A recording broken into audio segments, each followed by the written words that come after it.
Envoie ton Esprit Saint, ton feu d'amour divin, déploie ton cœur et viens nous sauver.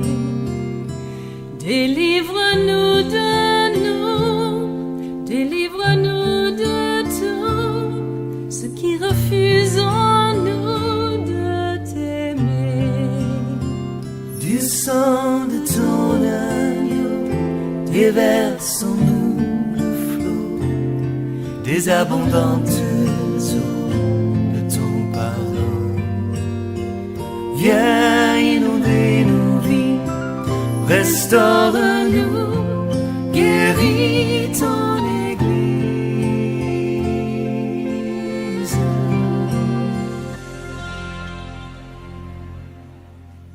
Alléluia, alléluia.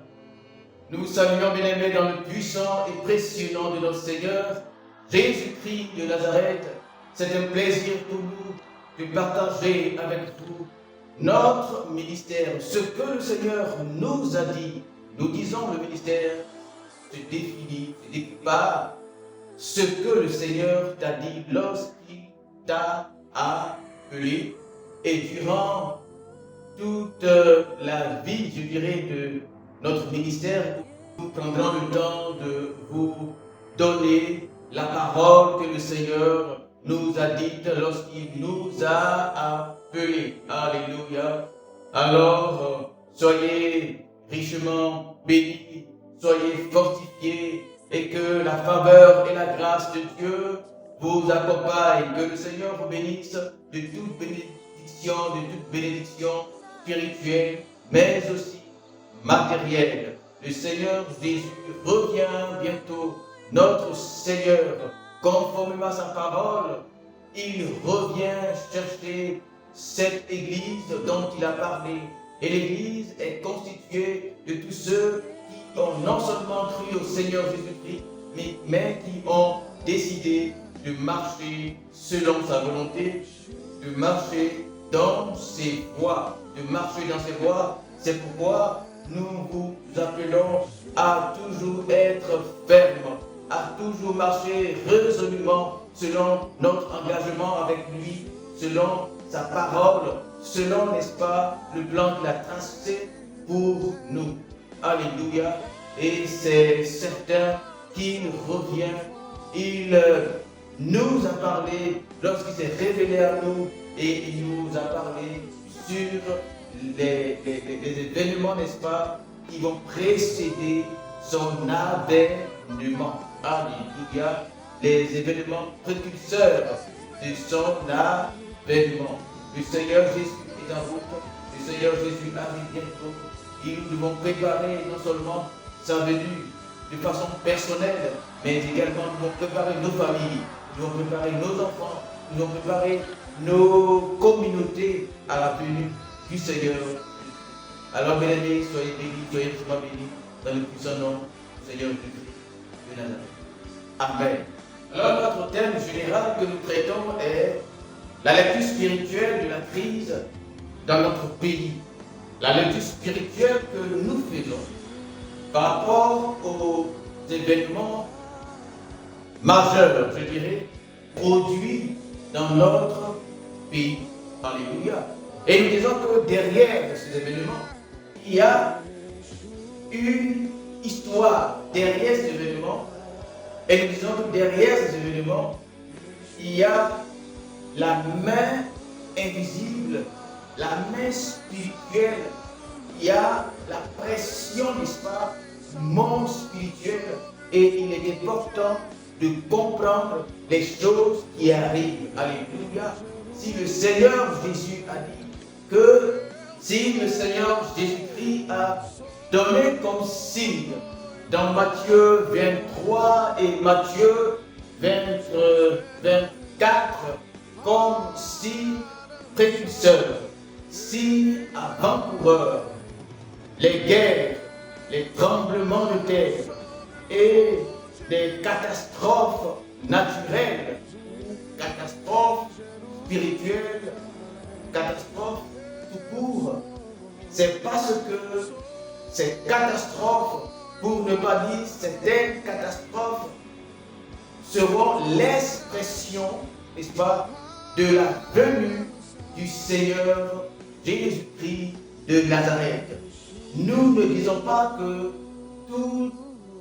toutes les catastrophes que notre terre ou notre monde connaît sont forcément les signes du monde de Jésus-Christ.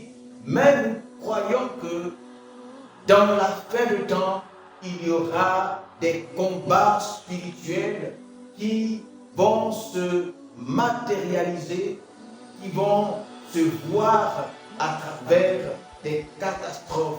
Il y aura dans ces fins de temps des manifestations spirituelles qui pourront être vues à travers des catastrophes naturelles. Alléluia.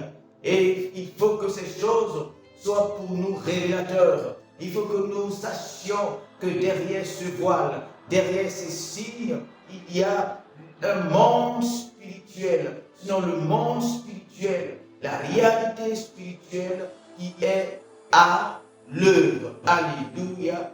Le Seigneur Jésus-Christ a dit qu'il revient et nous croyons qu'il arrive.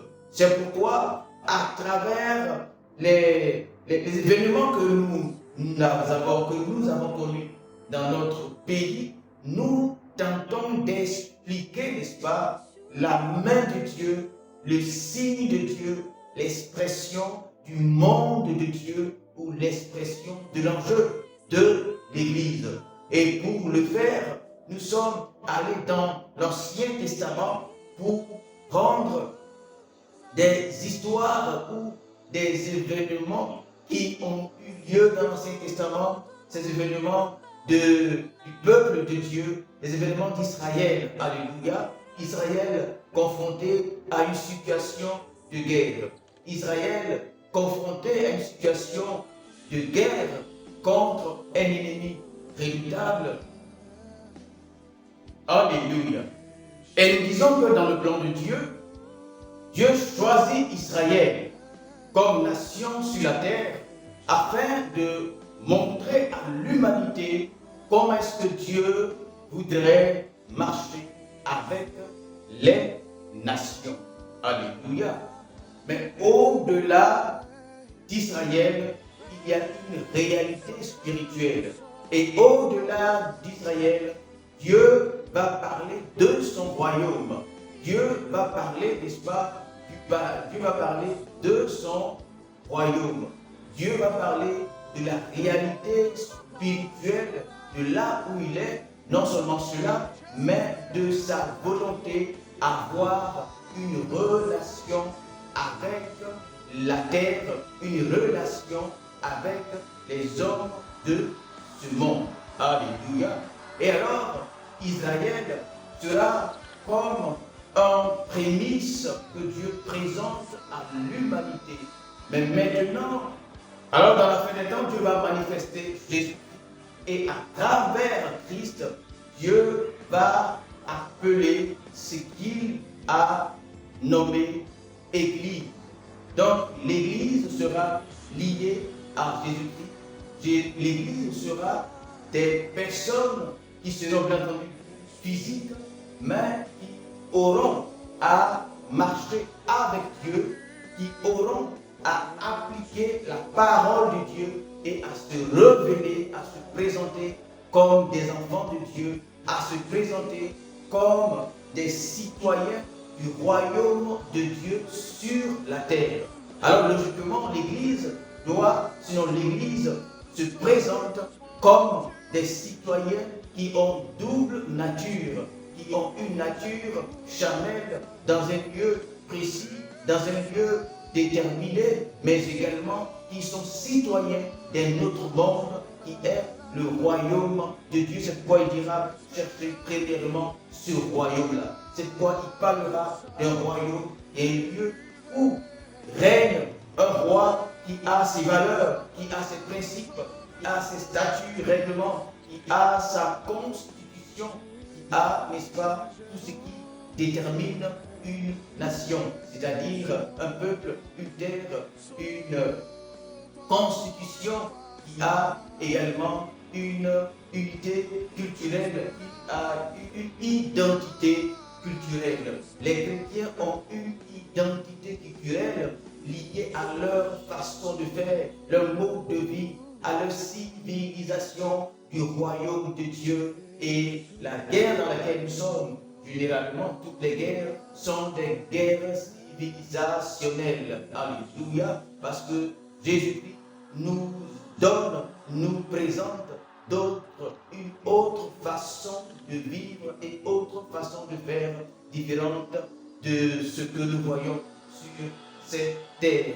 Et notre façon de vivre que le Seigneur Jésus-Christ nous présente doit façonner, n'est-ce pas, notre identité culturelle ou identité spirituelle, identité tout court en termes de citoyen du royaume de Dieu étant dans une nation bien précise. Alors les chrétiens ont une nature non seulement charnelle dans le pays dans lequel nous sommes et une dimension ou une nature spirituelle. C'est pourquoi le Seigneur Jésus-Christ a pu dire, vous êtes dans le monde, mais vous n'êtes pas du monde. Alléluia. Alors, à travers cette histoire ou à travers la lecture que nous avons faite la dernière fois dans Ézéchiel 17, où Nebuchadnezzar va attaquer, se préparer à attaquer Israël et ou Jérusalem, où Israël, n'est-ce pas, va également se préparer à faire la guerre. Dieu va amener ses serviteurs, particulièrement ici, nous parlons d'Ézéchiel, qui va donner des révélations, qui va dire à son peuple, qui va dire à sa nation, à Israël, de ne pas combattre, mais plutôt de se plier sous la puissante main de Nebuchadnezzar, roi de Babylone. Alléluia. Et l'une des choses particulières que nous avons retenues, c'est que Dieu va appeler son peuple rebelle. C'est le peuple d'Israël, le peuple qui a les valeurs de Dieu, le peuple qui a les règles de Dieu, le peuple qui adore Dieu, le peuple qui a le culte de Dieu, le peuple, n'est-ce pas, qui dit marcher avec Dieu, qui, dans ces circonstances particulières, sera appelé rebelle, Dieu n'appellera pas Nebuchadnezzar et son royaume Babylone les rebelles. Or, Nebuchadnezzar n'adore pas Dieu. Nebuchadnezzar ne marche pas selon Dieu. Nebuchadnezzar ne connaît pas Dieu. Nebuchadnezzar est un roi païen qui adore, n'est-ce pas, les démons, qui adore Baal. L'entité que Nebuchadnezzar adore n'est pas le Dieu d'Israël. Or, pourtant, celui que Dieu a choisi, celui que Dieu va former, façonner à travers Abraham, Isaac et Jacob, qui deviendra tout un peuple, les 12 tribus d'Israël, ceux à qui Dieu va donner, n'est-ce pas, la loi, ceux avec qui Dieu va marcher tout le temps, n'est-ce pas, qu'il va exister. Ce sera ce peuple-là, dans ce conflit-là, dans ce combat-là, devant cette difficulté, devant, n'est-ce pas, l'adversité de Pharaon, du puissant, du dominateur. Dieu va appeler Israël rebelle. Dieu va qualifier Israël rebelle. Et nous avons expliqué les circonstances dans lesquelles, ou les circonstances pour lesquelles, les choses pour lesquelles Dieu appelle son peuple rebelle. Vous voyez? Et nous, dans cette histoire, nous avons constaté, lu que Israël va rompre, n'est-ce pas, son alliance avec Nebuchadnezzar. Israël va rompre le joug avec Nebuchadnezzar. Et Dieu dira à Israël que le joug, l'alliance, le contrat, l'accord que Israël a rompu avec Nebuchadnezzar est l'image de l'alliance que Israël, l'alliance de Dieu que Israël a rompue avec son Dieu.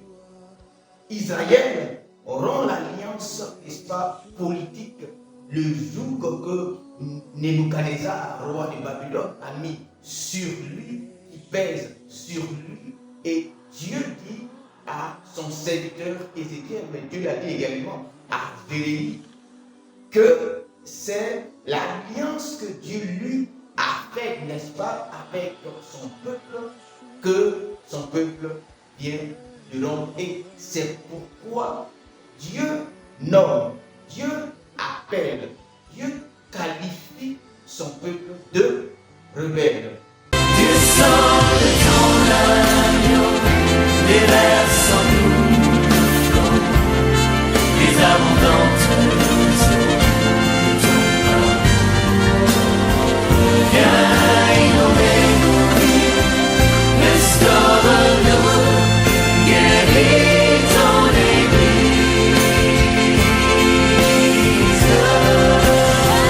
Du sang de ton agneau, déverse en nous le flot des abondantes